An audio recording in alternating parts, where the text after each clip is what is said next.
Херодот, таткото на историјата, запишал вака. Од градот Аргос избегале кај илирите тројцата – Гаван, Аероп и Пердика. Од кај илирите, преминувајќи ги планините, втаселе во Горна Македонија во градот Лебаја. Таму се главиле како слуги за плата кај кралот. Гаван ги пасел коњите, вториот брат Аероп ги пасел говедата, а најмладиот од нив Пердика ги чувал козите и овците. Жената на кралот сама им го готвела јадењето на слугите. И секогаш кога печела леб, лебот на слугата Пердика само од себе нараснувал двојно. Кога кралот чул за ова, веднаш помислил дека тоа е Божјо чудо и дека предвестува нешто големо, па ги повикал слугите и им рекол да си одат од неговата земја. Овие му рекле дека е право првин да си ја добијат платата, а потоа да заминат. Кралот, залуден од некој бог, покажал на подот каде што се спуштале сончевите зраци од баџата, па им рекол: еве ја платата што ја заслужувате. Гаван и Аероп останале стаписани, а најмладиот Пердика рекол: го примаме кралу тоа што ни го даваш. Потоа со еден нож го заокружил местото на подот каде што паѓале зраците. Откако така ги оградил, 3 пати зацрпел од нив и си ги ставил во пазувите, а потоа тој и неговите браќа заминале. Дури подоцна, некој од советниците му објаснил на кралот што направило момчето. Кога го чул тоа, кралот се накострешил и пратил коњаници за да ги убијат момчињата. Но реката толку надошла, што коњаниците не можеле да ја преминат. Момчињата дошле во друг дел на Македонија и се населиле блиску до градините на Мида.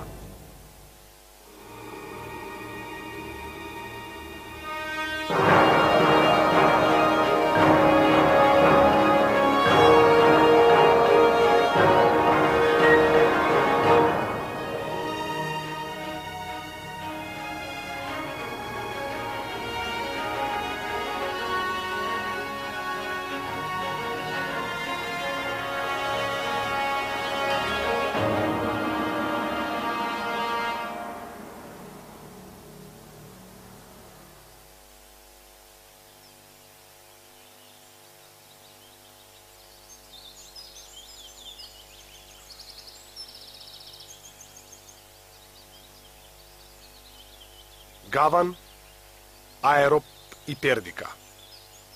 Вака хеленскиот историограф Херодот ја запишал приказната за потеклото на првата македонска кралска ложа.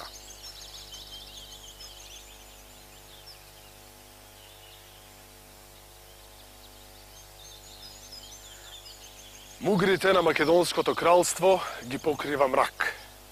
За почетоците на македонската држава и за првите кралеви на династијата Аргеади има сочувано многу малку податоци, кои всушност имаат облик на легенда. Во историските извори се споменува и митскиот јунак Херакле, кој се сметал за родоначелник на кралската куќа Аргеади, како и 12 легендарни кралеви што потекнуваат од неговата лоза. За жал, само за тројца од нив, Темен, Кисеј и Каран, се зачувани легенди.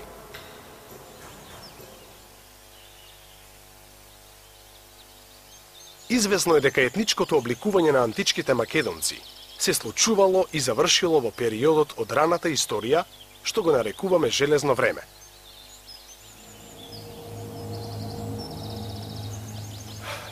Од крајот на 8 век пред нашата ера почнал и процесот на создавање на единствената македонска држава, и тоа преку обединување на сродните македонски племиња под кралскиот жезол на династијата Аргеади.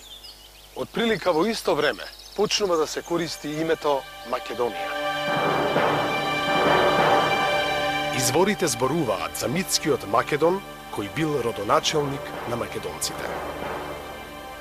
Се кажува и дека областа Орестида, од каде што потекнува македонската кралска династија, во постаро време се нарекувала Макета.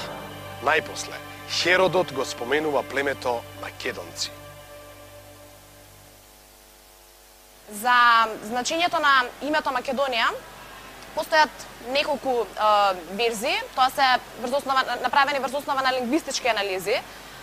Лингвистичките анализи Некои од лингвистите сметаат дека името е всушност доаѓа од хеленскиот збор Македонос, други пак сметаат дека се работи за старобалканско име и дека е изведено од бригискиот збор за земја. Трети пак сметаат дека всушност името Македонци е хеленски превод на нивното име Кауконци. Сите три верзии постојат во историската наука, со тоа што и сите три верзии се релевантни.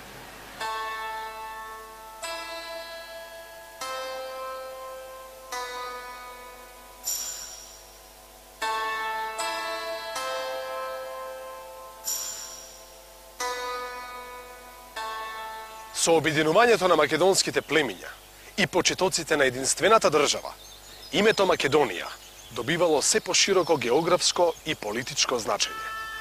Освен географската територија, тоа почнало да ја означува и македонската држава, составена од сродни племиња кои постепено биле вклучувани во државата со јакнењето на власта на династијата Аргеади. Од градот Аига, Аргеадите најпрвин се ширеле кон исток. Нивната цел била да излезат на море, но и да добијат пристап до рудните богатства што ги криела планината Пангај. Псевдоскимос запишал: на темпејските извори се наоѓа земјата на македонците, каде што, како што кажуваат, кралува домороден македонец. Во прво време, со македонската територија владееле различни местни владетели. Тие не биле дел од државата на династијата Аргеади, а некои од нив воопшто не ја признавале власта на кралевите од Аига. Римскиот историограф Помпеј Трок пишува дека македонецот Каран завладеал во Македонија откако ги истерал сите други кралеви што држеле дел од неговата земја. Од хеленските извори знаеме за уште неколку имиња. Гета и Питак, владетели на едонците, Дерда, басилеј на елимејците, Антиох, басилеј на орестите, Арабај, кој владеел во Линкестида, Мосес, басилеј на ореските, Теутај, во земјата на пајонците. Сите овие, порано или подоцна, ќе отстапат пред воената и политичката превласт на династијата Аргеади. Една по друга, нивните територии ќе влезат во составот на единствената македонска држава.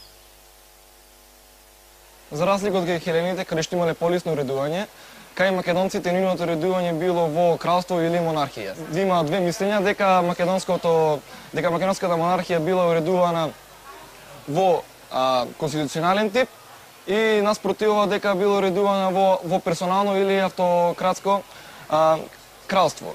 Но сепак треба да се има на мислење дека македонското уредување или монархијата не била статичен тип, туку таа со тек на време се менувала. Врховна улога во македонската монархија имал кралот, каде што тој го имал главниот збор, но тој не управувал со сила, туку управувал со според законот.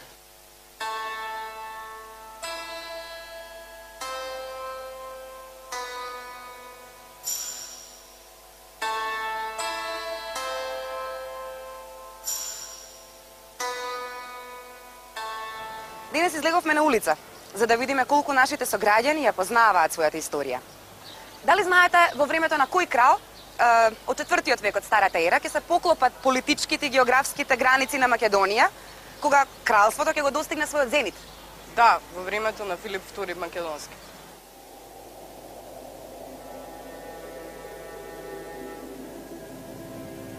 За владеењето на кралот Пердика I не се зачувани никакви конкретни податоци. Се знае само тоа дека во ова најрано време на династијата, главен непријател на Македонија биле илирите. Против нив војувал наследникот на Пердика, кралот Аргај. Во изворите е забележена и епизода за војната Итрина, што Аргај ја применил во борбата против Галаур, водачот на илирското племе Тауланти. Се раскажува дека Аргај го зголемил бројот на своите војници со тоа што преоблекол девојки во мажи. Тие во рацете носеле стапови, исто како придружничките на богот Дионис. По победата, Аргај му изградил храм на богот Дионис, Псевданор, лажливиот, како и на мимоланките, македонските мајнади. Мајнадите се придружнички на богот Дионис, кој што во десната рака носеле Тирсос, во левата рака носеле грозд. Сега, Дионис е малоазиско божество на вегетација, чишто култ било пребацено на Балканот и во Македонија е едно од најпочитуваните божества и му давале голема важност. Учесничките во неговите култови на Дионис од поранешно време, значи, се знае дека нивните имиња се биле Клудинки и Мималонки.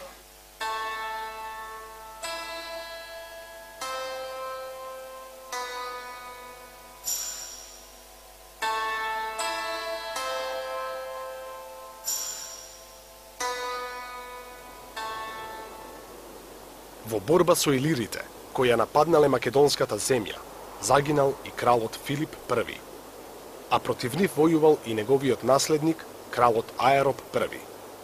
За следниот крал, кој се викал Алкета, е зачуван уште еден интересен податок.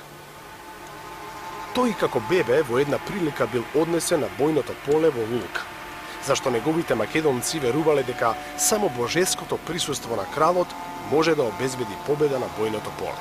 Аминта I најверојатно дошол на власт околу 540 година од Старата ера. Не знаеме колкава била Македонија во негово време, но според забелешките на некои антички писатели, се претпоставува дека тоа биле неколку области од десниот брег на реката Акси, денешен Вардар. Сепак, Македонското кралство не е останало настрано од политичките случувања во Егејското море.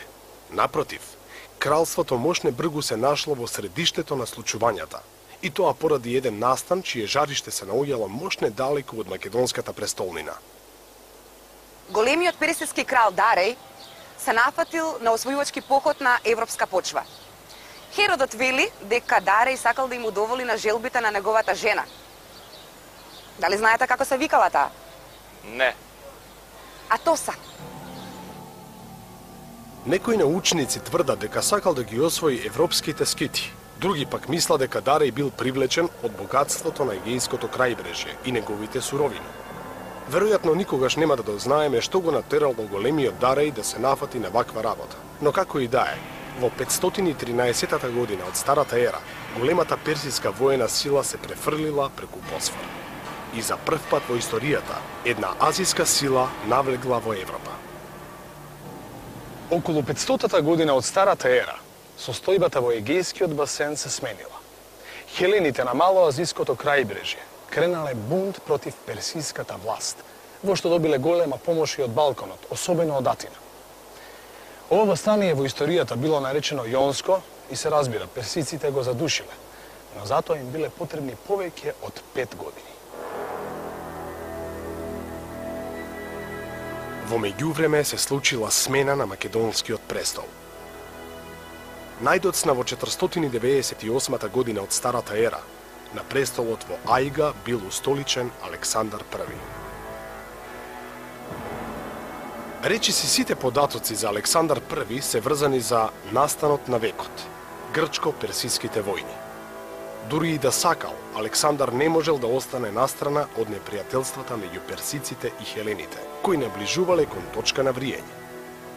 Македонија се наоѓала токму на патот од Босфорот кон копнената Хелада, па секој персиски копнен поход морал да минува низ македонската територија.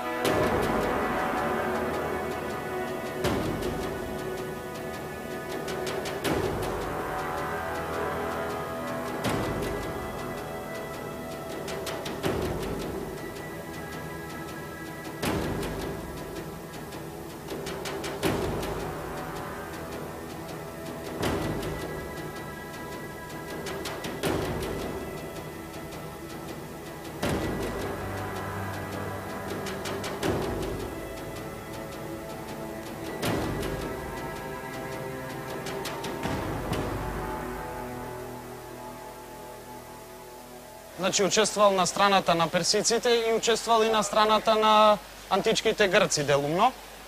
И прегарот Фил Хелен е резултат на неговата поствоена пропаганда, бидејќи персиците биле поразени во таа војна и победници излегле полисите хеленски и кралството Македонија, кое било тогаш во голем подем.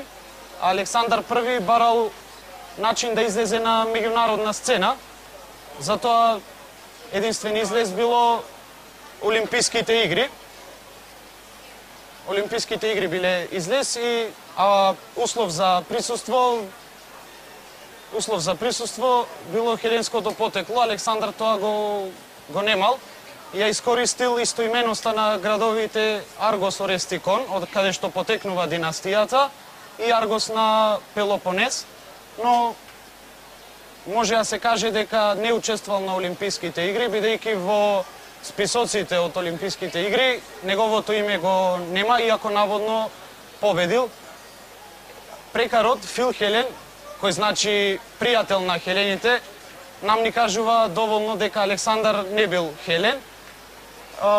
Прекарот најверојатно му е даден епитетот во хеленистичкиот период во Александрија со цел да се разликува од Александар Трети Велики.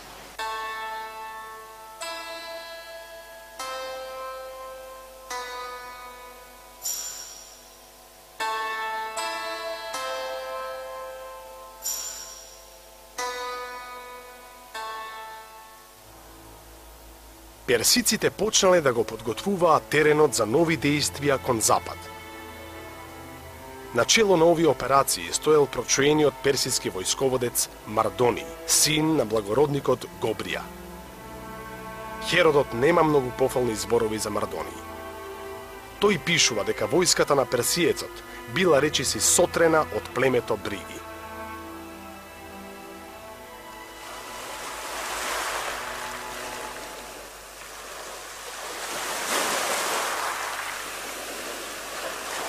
Но она што го пишува Херодот, тешко може да биде вистинито.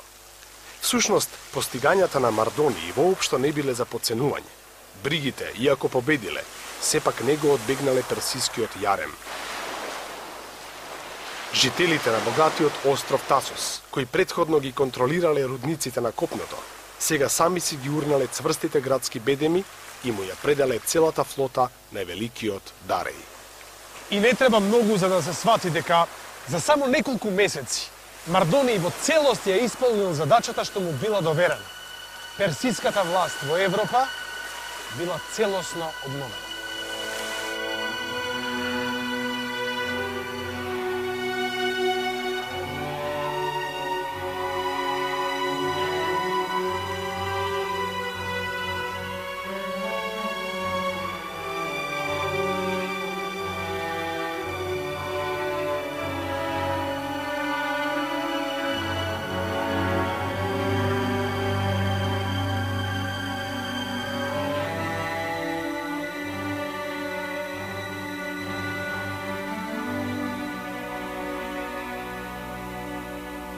Кој бил наследникот на великиот владетел Дареј, кој во 486 година паднал во смртна постава?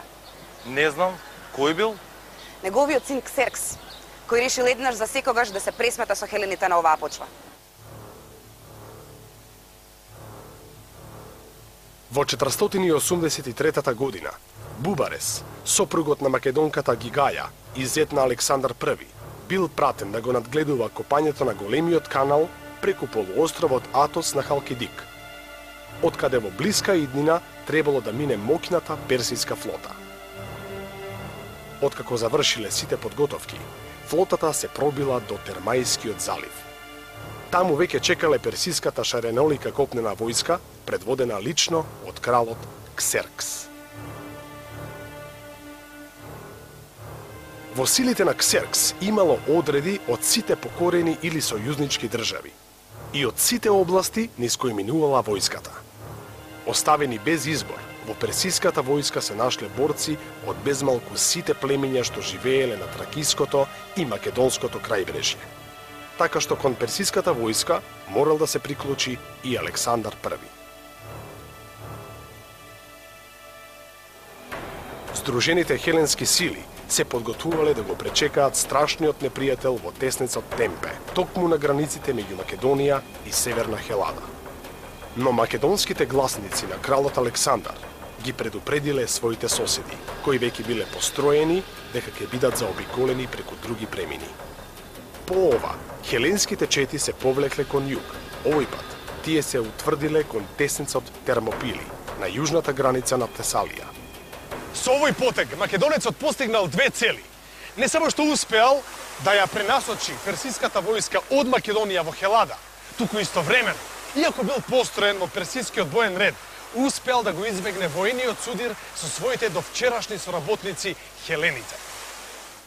Таа зима Александар I пристигнал во Атина.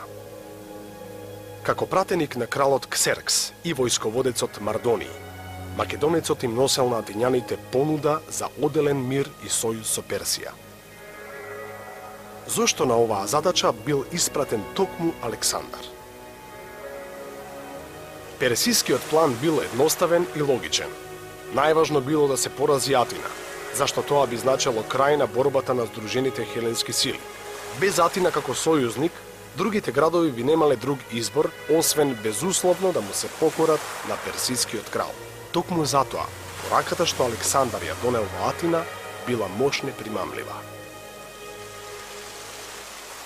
Да спомнеме прво за македонските божества, дека имаме македонска интерпретација на хеленските божества. Најголемо и врховно божество во Македонија и најпочитуван бил богот Зевс, бог на светлината и молњата. Најстаро македонско домородно божество кое нема хеленска интерпретација е божеството Ма, таа е божица на војните. Значи божица на војните и се смета дека таа е една од најважните божества во Македонија. Исто така, друго божество кое нема хеленско потекло е божеството Беди, кој се смета дека е бог на водата.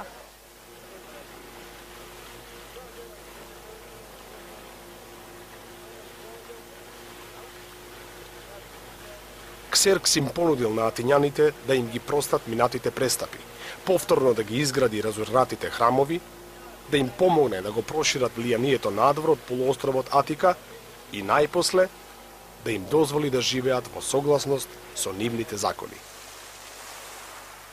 Сепак, мисијата на Александар пропаднала.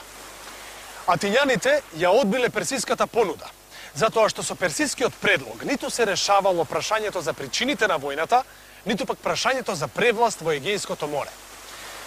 А освен тоа, во Хелада се уште имало активна персиска војска, па затоа атињаните никогаш не биле докрај сигурни во својата безбедност.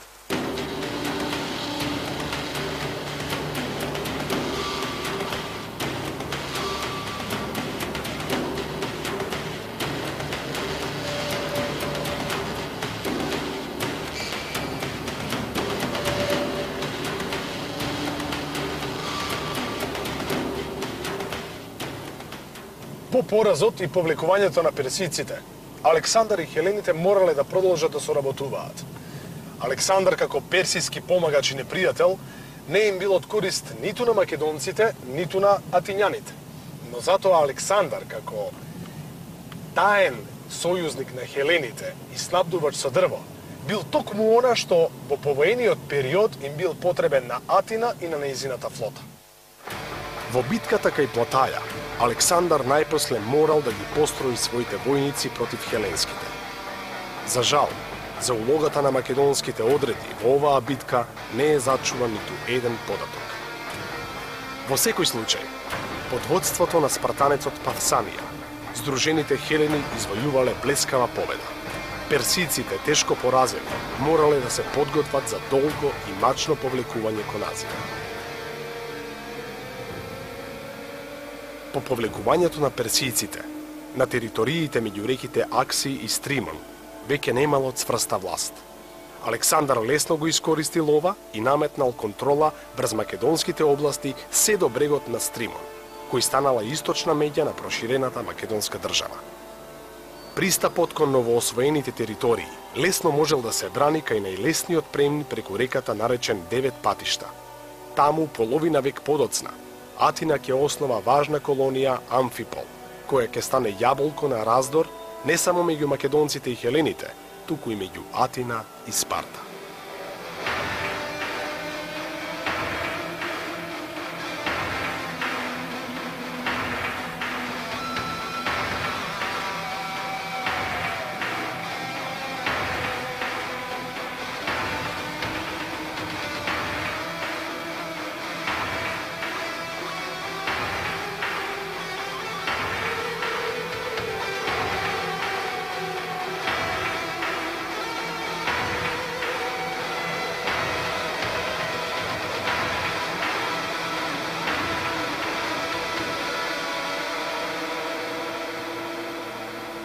Што сакала да постигне Атина кај Стримон?